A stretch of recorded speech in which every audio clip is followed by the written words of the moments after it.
On se retrouve aujourd'hui pour une nouvelle vidéo qui va être une présentation de mon appartement et un peu tous les déboires que j'ai eu autour de cet appartement là, comment je l'ai trouvé, combien je paye de loyer, etc. En gros pour vous faire un point global sur mon nouveau logement. Du coup je vais commencer à vous parler un peu de tout ça en me maquillant.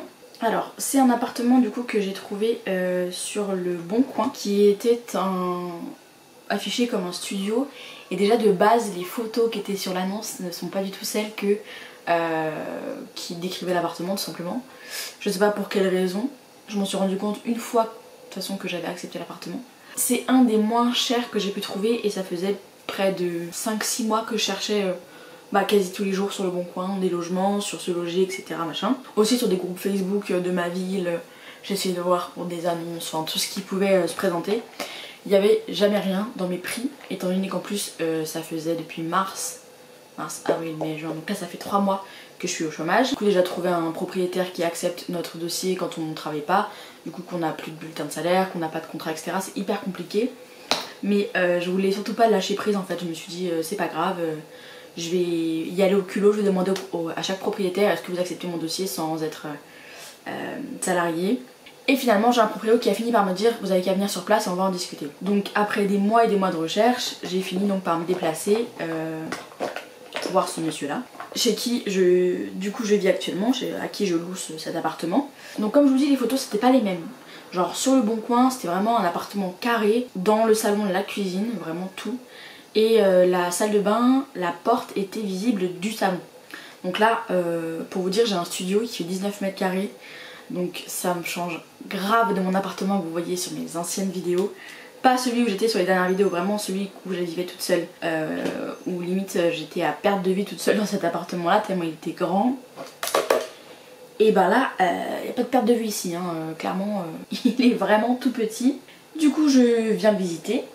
Les premiers temps, enfin le premier jour où le mec me donne un rendez-vous. Je me présente pour le visiter, il y avait des personnes avant moi et il y avait des personnes après moi qui attendaient. Du coup j'étais grave sous pression, je me suis dit putain mais c'est quoi ce délire, genre... Enfin il y avait beaucoup de monde quoi. Au final je rentre dans l'appart, je visite, je tourne autour de moi-même, je tourne autour de moi. Et je me rends compte que j'ai visité l'appartement quoi, ça y est. Et le mec, le proprio me dit si vous le voulez il est à vous mais il faut juste payer quoi. Je me dis ok. Je vous explique, moi j'ai jamais eu ce cas de figure là. Moi j'ai toujours, le seul appartement que j'ai eu précédemment c'était un HLM. Donc ça se passe pas du tout comme ça, c'est vraiment pas comme ça que ça se passe. Vraiment il y a des dossiers à faire en amont, il y a des visites d'appartements, on fait des propositions, bref. Là je suis arrivée, le mec il m'a dit si vous le voulez il faut payer maintenant. Je lui ai dit ok. Il y avait encore les meubles de l'ancienne locataire. Mais il avait du potentiel, vous voyez qu'il avait du potentiel. Au final du coup le mec me demande un premier mois de loyer plus la caution le prix du loyer en caution. Donc je lui dis ok. Je débourse mon téléphone pour me délester d'une forte somme. Le loyer est à 380 donc je lui ai donné 760. Et au final, bref, je paye. On signe direct le bail et tout, on écrit tout dessus, on fait le bail. Je rentre chez ma mère et je dis ça y est j'ai un appartement et tout. Trop contente, machin, bref. Sauf que c'est là que commencent un peu les trucs qui m'ont commencé à me saouler petit à petit. Je vais essayer de vous mettre des vidéos et des photos au fur et à mesure de ce que j'ai fait pour vous éclairer mieux. En gros, une fois que je rentre chez moi, déjà ma mère elle me dit elle est où ta machine à laver? Et là je comprends que j'ai pas regardé, en fait qu'il n'y a pas de machine à laver dans l'appartement. Donc là je commence à me dire oh j'ai peut-être fait une giga boulette là. Je savais pas quoi faire. Donc j'envoie un message au proprio et je lui demande est-ce que je peux savoir où est-ce que se situe la machine à laver. Et il me dit à la place du frigo vous avez un emplacement en gros derrière le frigo pour... comment ça s'appelle? Vous avez les arrivées d'eau pour les machines, mais il faut dépasser le frigo. Donc vous allez voir sur les petites vidéos que je vais vous mettre, voilà le frigo était en dessous les plaques dans la cuisine donc à sa place. Et donc si je veux mettre une machine à laver, j'ai dû déplacer mon frigo dans mon salon. Jusque là ok. Après ça, ma mère elle me demande combien je lui ai donné, machin, donc je lui explique que je lui ai donné 380 pour le loyer du mois de mai, sachant qu'en mai je rentrais le 17 dans l'appartement. Je lui ai donné aussi 380 de caution. Et là elle me dit mais on donne jamais en caution le loyer plus les charges, elle me dit on donne que le loyer. Moi je savais pas tu vois. Donc au final je lui ai donné le loyer plus les charges en caution et je lui ai donné aussi un mois complet de loyer alors que je rentrais que le 17. Moi vous savez quand je vous dis que je suis bête, c'est que ces genres de choses j'aurais même pas calculé. Ça aurait été que moi, tant pis. Enfin voilà il me fallait un logement, j'ai trouvé, limite on me fait grâce, donc non. Donc je commence à voir des petits détails comme ça. Après, qu'est-ce qui s'est passé? Au final, j'ai pas eu les clés de 17, j'ai eu les clés de 12. Je les ai eu en avance parce que l'ancienne locataire était partie plus tôt. Et que moi j'en avais besoin le plus tôt possible parce que j'ai plein de vacances de prévues cet été. Et que il aurait fallu que je puisse emménager le plus vite possible quoi. Donc sympa, la locataire comme elle est partie plus tôt, le propriétaire m'a appelé pour me dire ah bah vous pouvez venir récupérer les clés le 12. Donc je dis ok, guess what. Je viens récupérer les clés, tutti va bene. Le jour même où j'ai récupéré les clés, j'étais venue avec un camion et ma soeur et mon frère pour déjà charger tout ce qu'on pouvait charger ici.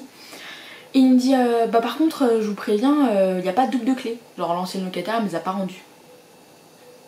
Bah là du coup ça m'inquiète un poil quoi. Je me dis ok, est-ce que à tout moment je m'en vais en vacances et quand je reviens les anciennes locataires elles sont venues récupérer mes meubles. Enfin je sais pas, tu vois c'est pas trop normal que quelqu'un garde tes clés en fait, t'es censé les récupérer. Surtout que pour la nouvelle locataire c'est pas hyper safe du coup, bref. Donc je lui dis bah comment on fait, il me dit bah je sais pas trop. Donc ma grande soeur qui était là elle lui a dit écoutez bah Jessie elle va aller refaire un double de clé et elle va vous déduire ça du loyer. Il dit ok. Et c'est aussi que là que ma soeur intervient où elle lui dit bah par contre ma petite soeur elle a payé un loyer complet alors que du coup elle rentre que le 12 donc il faut faire un prorata quoi, elle va pas vous payer un loyer entier pour rien. Et il dit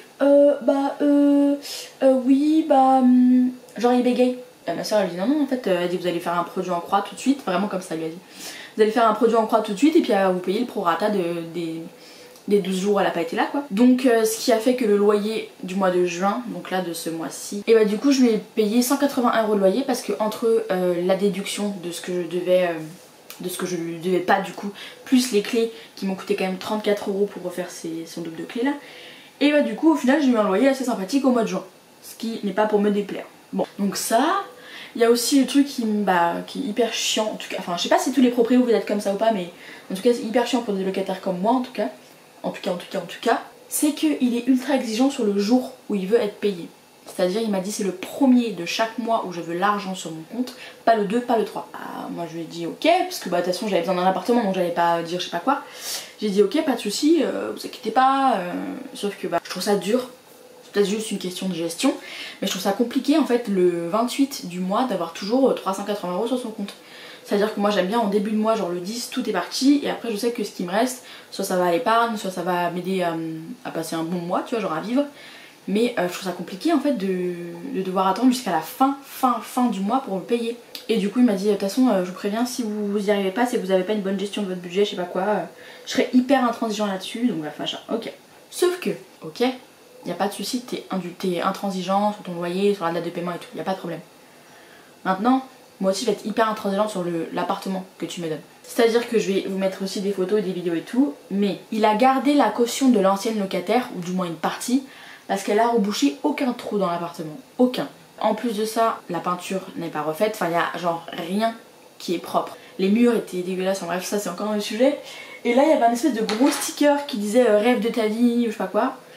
Et du coup bah comme ils l'ont juste détaché, enfin ils l'ont juste arraché le sticker, bah en fait il y a une grosse marque.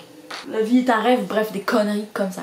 Donc ma grande soeur lui a dit ok, bah par contre si vous avez gardé la caution de l'ancienne locataire, en fait c'est aujourd'hui pour reboucher les trous. Ah ta mère, tu me vois pas, je suis invisible, je suis quoi, ce qu'on voit pas c'est qu'on est aveugle. Donc elle lui dit ouais si vous avez gardé la caution de l'ancienne locataire c'est qu'en fait aujourd'hui vous êtes là pour reboucher les trous, vous êtes là pour refaire ce que la locataire a cassé ou a abîmé quoi, c'est le principe de récupérer la caution pour le prochain.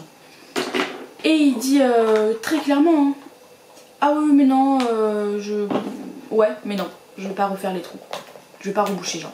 Ok pas de soucis, je lui dis bah par contre moi je vous préviens j'ai aussi besoin d'accrocher des choses au mur, j'ai besoin de faire de l'aménagement et du rangement au maximum parce qu'on a un petit espace donc je vais devoir refaire des trous quoi.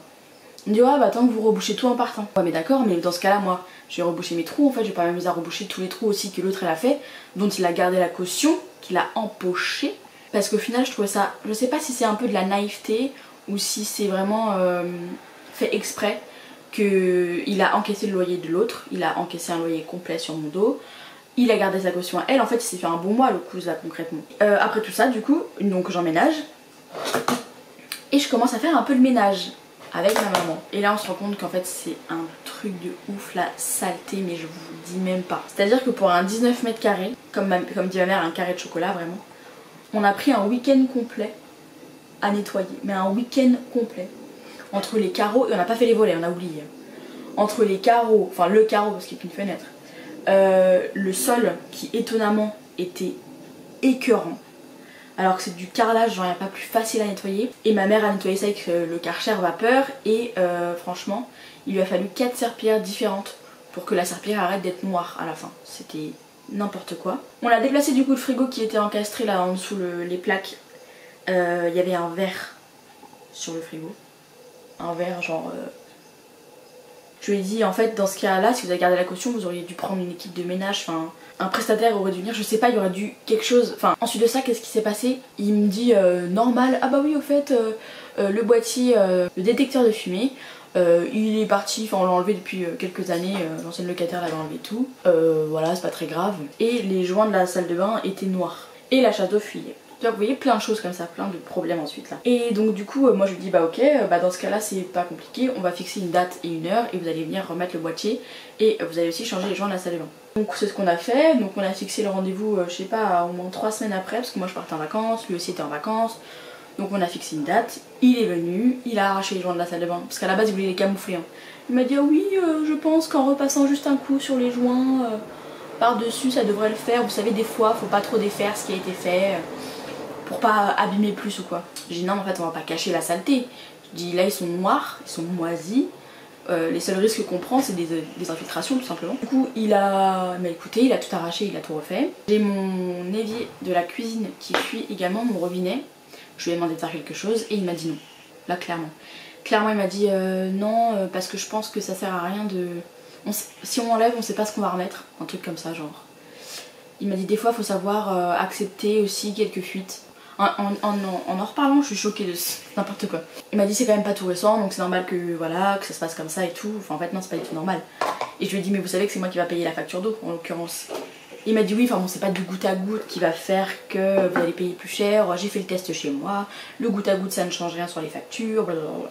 À savoir que autour du coup de mon robinet j'ai mis une espèce de chiffonnette pour que ça absorbe l'eau plutôt que ça dégouline tout le temps parce que vraiment ça remplit le contour de mon robinet quand j'allume l'eau. Et à chaque fois que je vais pour essorer ma petite chiffonnette, elle est vraiment remplie d'eau. Du coup c'est vraiment pas des quelques gouttes qui s'échappent, c'est vraiment beaucoup plus. La chasse d'eau qui fuyait, moi j'avais démonté la chasse d'eau, je lui ai dit il faut me changer le flotteur, il y a un truc qui va pas dans le flotteur, il est mort en fait le truc. Il a regardé vraiment 5 minutes, il m'a dit non il est pas mort, il a bidouillé le bordel.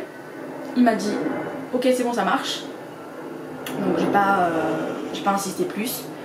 Il n'y avait plus de bruit d'écoulement. Sauf qu'en fait dès que je tire la chasse d'eau, en fait non, 4 fois sur 4, je me retrouve à essayer de bouger la chasse d'eau, de machiner, de retirer, de remettre machin comme ça pour que ça arrête de fuir.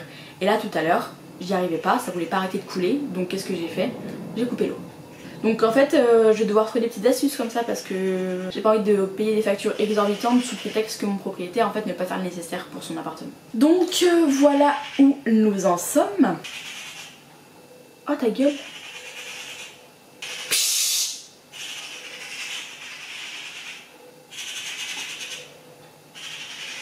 Ça me fait peur, arrêtez maintenant.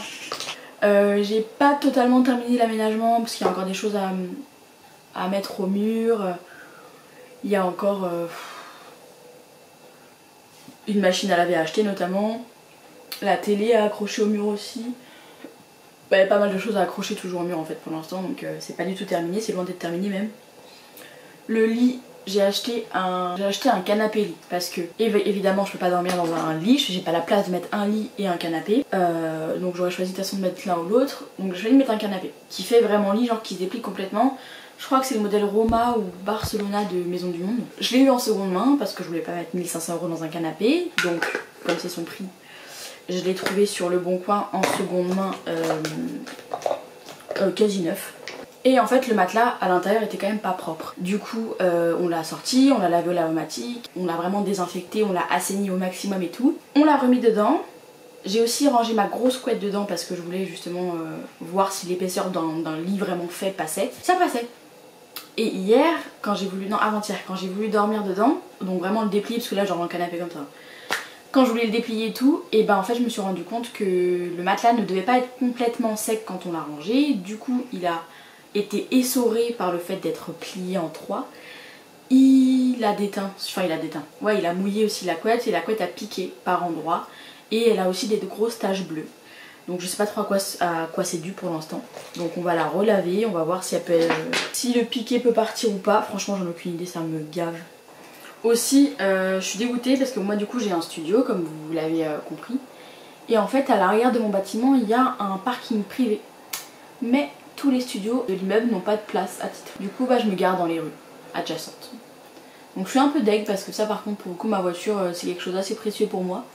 Et j'aurais vraiment souhaité avoir une place de parking safe où je puisse la garer sans avoir à me garer au Pérou quand il n'y a pas de place aux alentours quoi. J'ai aussi eu des gros problèmes avec Total Energy. Je vous déteste. C'est simple, je vous hais sa grand-mère, d'accord? En gros, j'ai souscrit chez eux parce que ma mère était chez Total Energy, pardon, et qu'elle avait jamais de problème jusque là. Donc moi je fais confiance et je souscris aussi chez eux. Et là en fait la meuf, elle me rappelle, il m'appelle pour me dire oui merci d'avoir souscrit chez nous, blablabla. Ils récupèrent mes numéros de compteur, bref ils font plein de trucs normaux. Et après je reçois, comment ça s'est passé? J'ai reçu un mail je crois, avec ma prochaine échéance. Ma prochaine échéance de 130 €. J'ai pas de gaz, je suis tout à l'élec. Donc là je commence à voir un peu rouge et la meuf me dit au début oui mais vous savez quoi c'est normal, c'est parce que pour le premier mois on se base sur la consommation de l'ancienne locataire. Donc là je lui dis ok mais vous allez me dire que l'ancienne locataire elle consommait pour 130 € d'électricité par mois. Et elle me dit bah oui machin machin je sais pas quoi. Donc je lui dis bah comment est-ce que je serai remboursée? Je dis parce que moi je suis convaincue de pas dépasser 40 € voire 60, voilà pour être large de ouf. 60 € d'élec par mois. Et elle me dit bah vous savez en fin d'année il y aura la régularisation et là vous verrez qu'on vous rendra des sous si vous n'avez pas consommé assez. Je dis, au début vraiment je dis ok. Au final le temps passe un peu et tout puis je réfléchis, enfin le temps passe genre vraiment 2-3 jours et je réfléchis, je me dis ouais mais 130 € quand même. Je veux dire quand j'avais mon ancien appartement qui faisait 51 mètres carrés je payais 60 d'élec par mois. Là pour un 19 mètres carrés donc moitié moins de la surface d'avant je paye moitié plus cher d'élec. C'est pas possible. Je rappelle Total Energy. Je retombe sur une autre meuf qui me dit oui c'est normal. En plus elle me dit oui c'est normal, vous allez pouvoir à la fin de la semaine changer vos mensualités, vous allez sur le site et tout dans votre espace client et vous changez votre mensualité et après vous serez pas prélevé de 130. Je lui dis ok, j'attends la fin de la semaine, je me connecte sur mon compte. Impossible de se connecter. Par la porte, par la fenêtre, j'envoie des mails de réinitialisation, ça marche pas. Je tente de recréer un compte, ça marche pas. Mais vraiment quand je vous dis que j'ai essayé pendant plus d'1 heure, je me suis envoyé 19 mails, ça ne marchait pas. Je rappelle le service client, je leur explique, elle m'envoie des mails, ça marche pas. Enfin je les reçois mais le lien me dit oups erreur, tout le temps, tout. Donc elle me dit ok je contacte mon service technique et tout. Elle me rappelle le lendemain et elle me dit allez-y connectez-vous. Je me connecte, comme par hasard ça fonctionne. Et là je lui dis par contre j'ai nulle part où je peux changer ma mensualité. Et là elle me dit ah mais c'est normal, pendant les 2 premiers mois vous allez être prélevé de 130 €. Et là je câble. Là je câble par contre c'est bon, ça fait 4 fois qu'on s'appelle. Je vous expliquais le truc 15 fois et là vous me dites encore quoi? 130 € pendant 2 mois. J'ai dit donc en fait vous allez me prélever 260 € pour un appartement qui fait 19 mètres carrés, c'est la taille d'un carré de chocolat et vous pensez vraiment que je vais vous laisser faire? Et elle me dit mais c'est comme ça madame, c'est comme ça qu'on fonctionne chez nous. C'est juste ridicule, c'est du vol manifeste. Donc là ça m'a gonflé, j'ai appelé NJ, la meuf au téléphone m'a dit ah bon vous êtes prête ou pas on souscrit? Donc j'ai raccroché. Et j'ai fini par appeler EDF et EDF ça s'est très bien passé donc j'ai souscrit chez eux. Pour le moment NJ m'a prélevé 13 €. C'est un nouveau mascara que j'ai acheté hier ou avant-hier chez Carrefour. Falsies Surreal. Là. Il est grave mignon. Et au niveau des cils il fait le travail quoi. Je sais pas si vous verrez grand chose. Bombastic side eye. Criminal offensive side eye. Vraiment des plans de qualité. Pour l'instant, comme c'est pas terminé, comme je vous dis, je peux pas trop vous donner vraiment d'astuces. En gros, ce que je peux vous donner comme pseudo astuce, si vous avez un studio, c'est de privilégier le rangement, que ce soit bas ou en hauteur. C'est-à-dire que là, par exemple, j'ai privilégié d'avoir un buffet et une commode pour me faire un plan de travail aussi de cuisine.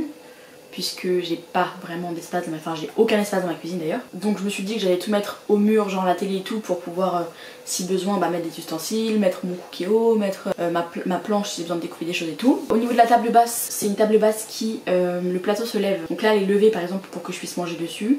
Et quand elle se baisse, elle est plus basse que mes genoux quand je suis assise. Donc, et il y a aussi donc un coffre dedans de rangement qui me permet de ranger des choses si besoin, parce qu'il y a beaucoup de choses et vraiment très peu de rangement. J'ai privilégié aussi un grand dressing plutôt qu'une commode ou une armoire. Donc dedans il y a encore à nouveau une commode, donc il y a 4 tiroirs, il y a des grands blocs. J'ai aussi privilégié de mettre des grands Là, je vais vous les montrer vite fait.